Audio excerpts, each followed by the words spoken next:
মন খারাপ হয় যে আল্লাহ যদি আমাকে কোনোদিন নিয়েও যায়। আমি আল্লাহর কাছে সবসময় দোয়া করি, আপনি জানেন যে আমার আল্লাহ একটা সন্তান দিচ্ছে, 3 মাস ওর বয়স।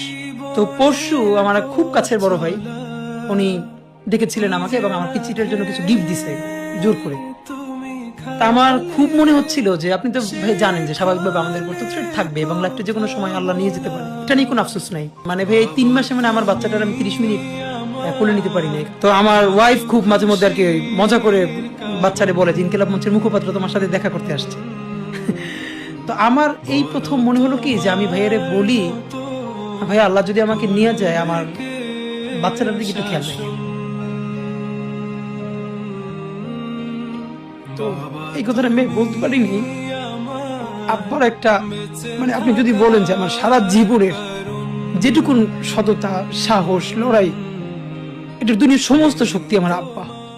মন খারাপ হয় যে আল্লাহ যদি আমাকে কোনোদিন নিয়েও যায়। আমি আল্লাহর কাছে সবসময় দোয়া করি, আপনি জানেন যে আমার আল্লাহ